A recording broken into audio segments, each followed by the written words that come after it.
Other video of MS biology. Hopefully आप लोग ठीक होंगे और आप लोगों की CSIR जून 2024 की प्रिपरेशंस भी ठीक से चल रही होगी।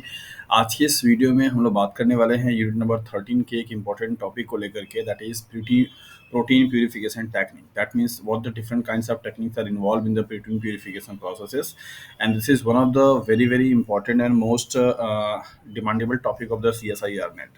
Basically, the protein biochemistry. So protein purifications में कौन कौन से टेक्निक्स इन्वॉल्व होते हैं और उनका क्या बेसिक प्रिंसिपल्स है, किस तरीके की कंडीशंस में कौन सी टेक्निक अप्लाई करेंगे, ये सारी चीज़ें आपको यहाँ पे पढ़नी होती है। आज बेसिकली हम लोग प्रोटीन प्यूरिफिकेशंस टेक्निक्स में क्रोमेटोग्राफी टेक्निक को क्या करेंगे, फोकस करेंगे, देखेंगे कि कौन कौन से डिफरेंट टाइप्स के क्रोमेटोग्राफी टेक्निक्स हैं जो कि प्रोटीन प्यूरिफिकेशन के प्रोसेस में यूज किया जाता है। सो फर्स्ट ऑफ ऑल यहाँ पर इम्पॉर्टेंट ये हो जाता है कि प्रोटीन प्यूरिफिकेशन की नीड क्यों है, ज़रूरत क्यों है, क्या इसका बेसिक रिक्वायरमेंट है, क्यों आप प्रोटीन प्यूरिफिकेशन करना चाहते हैं और किस कंडीशंस में करना चाहते हैं। सपोज़ कि आपने किसी डिज़ायरेबल प्रोटीन को किसी सेल से क्या किया, रप्चर किया। मान लीजिए अगर आपका ये सेल है और यहाँ पे सेल्स में सारी इंटेंटिटीज़ है, लाइक एज न्यूक्लियस है, बाकी सारे सेल ऑर्गेनल्स है, और यहाँ से आप चाहते हैं कोई एक्स्ट्रा सोलर और इंट्रासोलर प्रोटीन्स को सेपरेट आउट करना। तो इस सेल्स में नंबर ऑफ प्रोटीन्स होंगे और आपको कोई एक सूटेबल या डिज़ायरेबल प्रोटीन की ज़रूरत है या सिर्फ प्योर फॉर्म में प्रोटीन की ज़रूरत है। यहाँ पे कई सारे बायोमॉलिक्यूल्स होंगे, लाइक कार्बोहाइड्रेट भी होगा, लिपिड भी होंगे, न्यूक्लिक एसिड भी होगा, एक्सेट्रा होगा। तो इन सारे मिक्सचर्स में से आपको चाहिए क्या। सपोज अगर आपको यहाँ पे एक होमोजेनाइज सेल कर दिया जाए और इस सेल्स के जो एक्सक्लूड हो वहाँ पे आपको डिफरेंट टाइप्स के मॉलिक्यूल्स दिखाई देंगे, जिसमें आपका protein, carbohydrate, lipid and nucleic acid होगा, और इन मिक्सचर्स में से सिर्फ आपको एक मॉलिक्यूल्स की मीन्स प्रोटीन की क्या है ज़रूरत है, और आप उस प्रोटीन को चाहते हैं कि पूरी तरीके से प्योर फॉर्म में सेपरेट आउट हो। ऐसे प्रोसेस को आप प्यूरिफिकेशन के नाम से जानते हैं। तो यहाँ पे चूंकि कई सारे बायोमॉलिक्यूल्स हैं सेल्स में, और उस बायोमॉलिक्यूल्स के मिक्सचर्स में से सिर्फ एक desirable molecule that is a protein को आपको क्या करना है, सेपरेट आउट करना है। तो ऐसे प्रोसेस को प्रोटीन प्यूरिफिकेशन के नाम से जाना जाता है, राइट। सो देखेंगे यहाँ पे कि कौन कौन से टेक्निक हैं प्रोटीन प्यूरिफिकेशंस को लेकर के। तो होपफुली अभी आपको ये समझ में आ गया होगा कि प्रोटीन प्यूरिफिकेशंस की रिक्वायरमेंट क्यों है, कब आपको इसकी ज़रूरत पड़ेगी। तो बेसिकली जब आप intracellular as well as extra cellular protein को क्या कर रहे होंगे, सेपरेट आउट, टारगेट होगा आपका निकालने का, और वहाँ पे कई सारे प्रोटीन के मिक्सचर होंगे या डिफरेंट टाइप के मॉलिक्यूल्स होंगे, उनमें से एक स्पेसिफिक सेलेक्टेबल मॉलिक्यूल्स को आपको अगर सेपरेट करना होगा, तो उस टाइम पे आप प्रोटीन प्यूरिफिकेशंस क्या है परफॉर्म करते हैं। Proteins can be separated from one another on the basis of solubility, size, charge, and binding ability. So these are the properties based on their separation process can be performed. Means दो कोई protein है, मान लीजिए protein A है और protein आपकी B है, और ये दोनों ही आपके अलग अलग प्रोटीन हैं। तो किसी एक अगर सॉल्वेंट में इनको क्या किया जाए, डिजोल्व किया जाए। मान लीजिए यहाँ पे सपोज फॉर एग्जांपल हमने H2O रख लिया है, तो ये H2O पानी में इन दोनों प्रोटीन की जो सॉल्बिलिटी होगी वो क्या होगी, एग्जैक्टली सेम नहीं होगी, डिफरेंट होगा। तो इनके सॉल्बिलिटी की बेसिस पे सेपरेट किया सकता है, इनके साइज के बेसिस पे सेपरेट किया सकता है, इनके ऊपर पाए जाने वाले जो चार्जेस हैं, पॉजिटिव नेगेटिव या नेगेटिव नेगेटिव या नेगेटिव पॉजिटिव, कुछ तरीके से, एंड इनकी बाइंडिंग एफिनिटी, सब जो आपस में किसी दूसरे लिगेंड मॉलिक्यूल से बाइंड करेंगे। So these are the parameter, that is solubility, size, charge and binding ability. ये चार पैरामीटर हैं जिनके बेसिस पे प्रोटीन मॉलिक्यूल्स को एक दूसरे के मिक्सचर में से सेपरेट आउट किया जा सकता है। मान लीजिए कि आपके पास एक बकेट है और इस बकेट में पूरा आपका प्रोटीन मॉलिक्यूल्स क्या है, भरा हुआ है। यहाँ पे ढेर सारे क्या है प्रोटीन मॉलिक्यूल्स हैं, अलग अलग साइज के, अलग अलग नेचर के, इस एटसेट्रा, और आपको कोई स्पेसिफिक टारगेट मॉलिक्यूल को क्या करना है, सेपरेट करना है। तो ऐसे प्रोटीन के मिक्सचर्स में से प्रोटीन को सेपरेट आउट करने के लिए आप इन चारों में से किसी एक प्रॉपर्टी को क्या करेंगे, टारगेट करते हैं, और उन्हीं प्रॉपर्टी के बेसिस पे टेक्निक का क्या करते हैं, यूज करते हैं, इस्तेमाल करते हैं, ताकि आप उनको सेपरेट कर पाएँ। Okay, so these are that is solubility, size, charge, and binding ability are the parameters of the proteins. By using these parameters, we can separate the protein from a mixture of the proteins, right? So protein purification is just simply a process by which we can separate a targeted protein or a specific kind of protein from a given mixture. यहाँ पे आपको दिया जा रहा है gel filtration chromatography, gel permeation chromatography या size exclusion chromatography के नाम से जाना जाता है। सीएसआईआर में कई बार ये सवाल आ चुका है जेल फिल्ट्रेशन के नाम से या जेल परम्यूशन के नाम से। तो इस तरीके से आपको तीनों में से कोई भी नाम आपको दिया सकता है, चाहे वो साइज एक्सक्लूजन क्रोमेटोग्राफी। ज़्यादा फेमस आपका ये वाला है, आपको नॉर्मल जो बुक होती है वहाँ पे साइज एक्सक्लूजन क्रोमेटोग्राफी के नाम से देखने को जानने को मिलता है, या जेल फिल्ट्रेशन क्रोमेटोग्राफी या जेल परम्यूशन क्रोमेटोग्राफी। इनका जो वर्किंग प्रिंसिपल है वो किस पे काम करेंगे, on the basis of size. Means ये वाली क्रोमेटोग्राफी टेक्निक हम तब यूज करते हैं जब प्रोटीन के अलग अलग साइज हों और उनमें से किसी एक टारगेटेड साइज के प्रोटीन को हमको क्या करना हो, सेपरेट करना हो। तो इस टेक्निक का, दैट मीन्स इस क्रोमेटोग्राफी टेक्निक का जो वर्किंग प्रिंसिपल है वो क्या है, based on the size of the protein और साइज ऑफ द सैंपल। यहाँ पे दिया जा रहा है कि column consisting of a porous bead such as dextran और एगरोज और पॉलीक्लोराइड सेफाडेक्स एंड सेफरोज और बायोजेल। यहाँ पे एक कॉलम होगा और इस कॉलम में बेसिकली क्या होंगे, ऐसे कुछ बीड्स लगे हुए होंगे जिन जो कि अलग अलग साइज के आते हैं। अब ये जो बीड्स आपके होंगे उनका नेचर आपको यहाँ पे दिया जा रहा है कि वो बीड्स का नेचर कुछ भी हो सकता है, लाइक डेक्स्ट्रॉन हो सकता है, एगरोज हो सकता है, सेफाडेक्स हो सकता है, सेफरोज हो सकता है, बायोजेल हो सकता है, एटसेट्रा। अलग अलग आपके, या पॉलीक्लोरामाइड हो सकती है, पॉलीक्लामाइड सेफाडेक्स। इस तरीके का आपका कॉलम में क्या होंगे, ये बीट्स क्या होते हैं, सेपरेट मीन्स फिक्स्ड किए जाते हैं। Typically 100 micrometre, that means 0.1 millimetre in diameter. ये जो आपके बीट्स होंगे इनकी जो डायमीटर होती है वो लगभग आपको यहाँ पे दिया जा रहा है 100 माइक्रोमीटर का होगा, जो कि प्रोटीन सेपरेशन में यूज किए जाते हैं। Large molecules flow more rapidly through this column and emerge first. यहाँ पे बताया जा रहा है कि जो भी आपके मॉलिक्यूल्स आपने यहाँ पे डाला है उसमें से जो साइज इनकी बड़ी होगी। अगर मैं आपसे सिंपली पूछूं कि अगर इस कॉलम क्रोमेटोग्राफी से प्रोटीन को आपने यहाँ पे पोर किया है और यहाँ पे कई सारे डिफरेंट डिफरेंट साइज के प्रोटीन हैं, मान लीजिए कुछ इस तरीके से, तो आपसे पूछा जाए कि यहाँ पे पहले कौन निकलेगा तो आप क्या बताएंगे। तो इसके लिए स्टेटमेंट आपको दिया गया है कि जिन प्रोटीन की साइज, ये जो लगे हुए बीड्स हैं, मतलब कि बीड के साइज से प्रोटीन का साइज क्या हो, बड़ा हो, मतलब कि प्रोटीन के साइज बड़ा हो बीड के साइड से, तो वो वाले जो प्रोटीन होंगे वो पहले क्या करेंगे, यहाँ पर आ जाएंगे, मीन्स इमर्ज कर जाएंगे। जबकि जो छोटे साइज वाले होंगे वो क्या होंगे, यहीं पे रह जाएंगे, मतलब उनका इमर्जन लेट में होगा। ये थोड़ा सा कंफ्यूज करता है और ये थोड़ा सा अटपटा सा लगता है, लेकिन आप इसको याद रखिए। अभी इसके पीछे का जो कॉन्सेप्ट है, जो लॉजिक है, ये भी हम लोग यहाँ पे डिस्कस करेंगे कि ऐसा क्यों होता है। स्टेटमेंट यहाँ पे दे रखा है, large molecules flow more rapidly through this column and emerge first. Larger जो मॉलिक्यूल होंगे वो ज़्यादा तेज़ी से मूव करेंगे और यहाँ पे जो इल्यूशन होगा यहाँ पे पहले क्या करेंगे, वो निकल जाएंगे। एक्सक्लूजन लिमिट्स, किसी भी कॉलम क्रोमेटोग्राफी में यूज किए जाने वाले, means gel permeation filtration chromatography use किए जाने वाले जो बीड्स होते हैं उनके स्पोर साइज का एक्सक्लूजन लिमिट होती है। Smallest molecules unable to penetrate the pore of a given gel, तो उसको आपको क्या बोलेंगे, that is the exclusion limit. मतलब वो मॉलिक्यूल जो कि उस पोर के, मतलब जो भी आपका बीड लगा हुआ है उस पोर में जाने में क्या हो, अनेबल हो, मीन्स इसमें जा ना सके, उस साइज को क्या बोलते हैं, एक्सक्लूजन लिमिट के नाम से जाना जाता है। यहाँ पे दे रखा है KD, that means distribution coefficient है, ये depend upon the size. KD की वैल्यू देकर कभी कभी आपसे पूछी जाती है, केडी की वैल्यू क्या होगा, तो किससे आप क्या समझेंगे, if molecule is completely excluded by the pore then KD is equal to 0।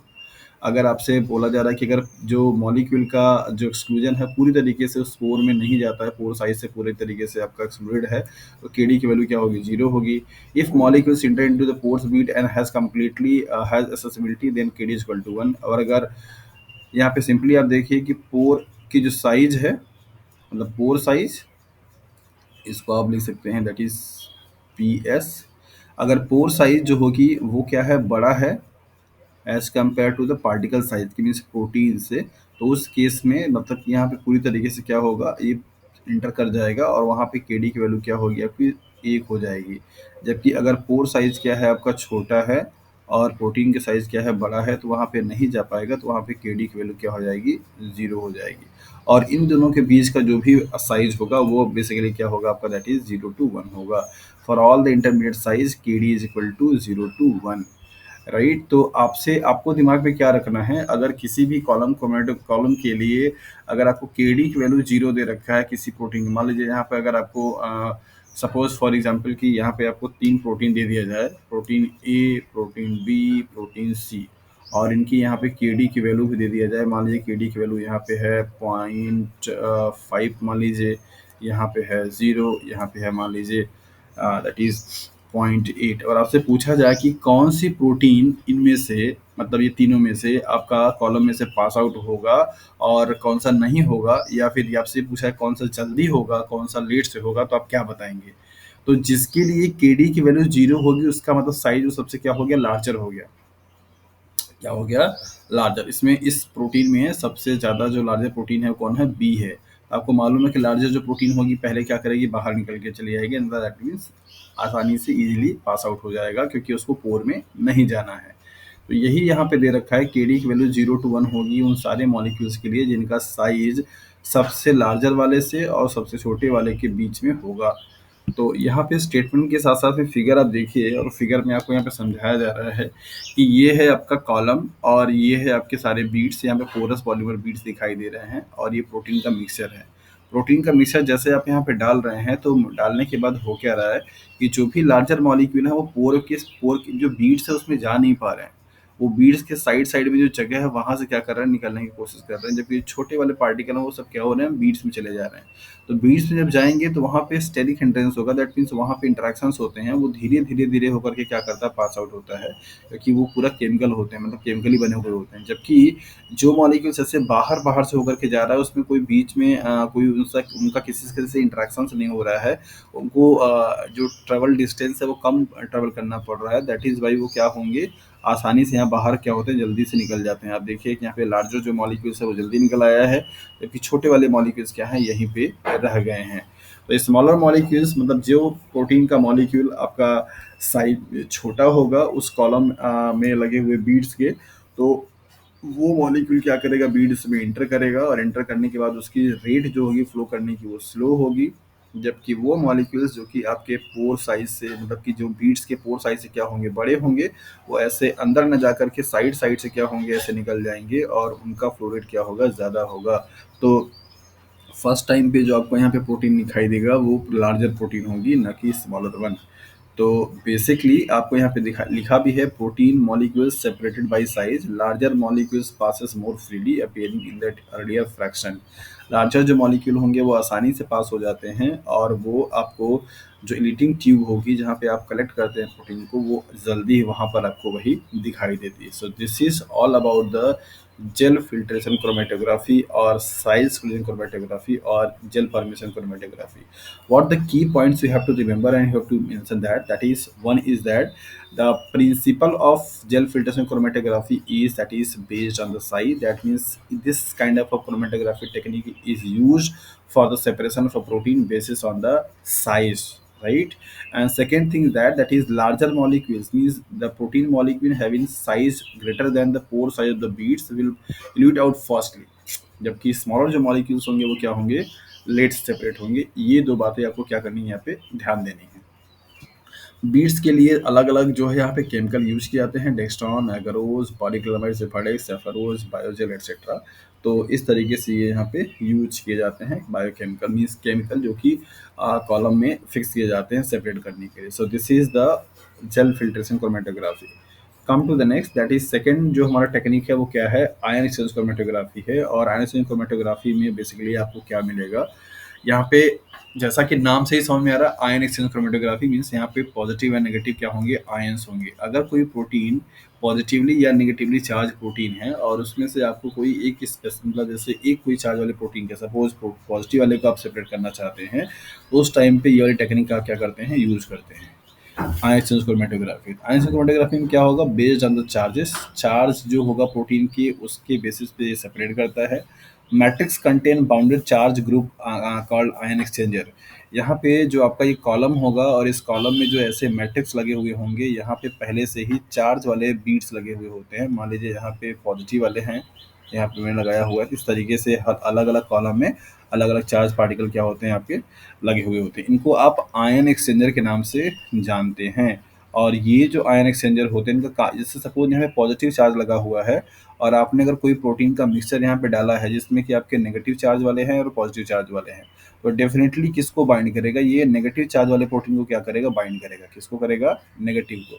तो इसने एक्सचेंज किसको किया, दैट इज एनायन को किया। Means negative charge means anion and positive charge means that is cation. तो यहाँ पे एनायन को एक्सचेंज किया इसने, तो एनायन एक्सचेंजर कहलाएगा। जबकि अगर यहाँ पे नेगेटिव बीट्स लगे हुए होते और यहाँ पर अगर आप प्रोटीन को पोर करते तो ये क्या करता, पॉजिटिव चार्ज वाले प्रोटीन को क्या करता, बाइंड करता। पॉजिटिव वाले क्या बोलते हैं, केटायन। तो ये केटायन एक्सचेंजर कहलाता, ये एनायन एक्सचेंजर कहलाएगा। तो यहाँ पे आपको यही बताया जा रहा है कि आयन एक्सचेंज क्रोमेटोग्राफी में जो आपके कॉलम होंगे उन कॉलम में बीट्स फिक्स किए जाते हैं चार्ज बेसिस पे, पॉजिटिव या नेगेटिव। जिस टाइप का आपको प्रोटीन, सपोज अगर आपको नेगेटिवली चार्ज प्रोटीन को क्या करना है, सेपरेट आउट करना है, तो डेफिनेटली आप ऐसे कॉलम को चूज करेंगे जिसमें क्या लगा होगा, पॉजिटिव बीट्स लगे हुए होंगे, ताकि आप आसानी से जब इसमें प्रोटीन को पोर करें तो जो नेगेटिव वाले वो सब बाइंड कर जाए, बाकी सब क्या हो यहाँ पे निकल जाए, इल्यूट आउट हो जाए। सो यही आपको दिया जा रहा है। केटायन एक्सचेंजर का मतलब होता है acidic ion exchanger having negative charge. Cation exchanger means positive charge को एक्सचेंज करने वाले जो कॉलम होंगे उनके पास क्या होगा, नेगेटिव चार्ज के रूप में बीड्स लगे हुए होंगे, जैसा कि मैंने अभी आपको यहाँ पे बताया। और इनको आप एसिडिक एनायन या एसिडिक आयन एक्सचेंजर के नाम से भी जानते हैं, राइट। और दूसरा है यहाँ पे anion exchanger, that is basic ion charges having positive charge use for the anion separation. और ये वाले जो होंगे जिसके पास पॉजिटिव चार्ज का बीट्स लगा होगा उन्हें आप एनायन एक्सचेंजर के नाम से जानते हैं। यहाँ पे थोड़ा सा कंफ्यूजिंग है, इसको ध्यान दीजिए। एनायन एक्सचेंजर का मतलब हुआ नेगेटिव चार्ज को सेपरेट करने वाला।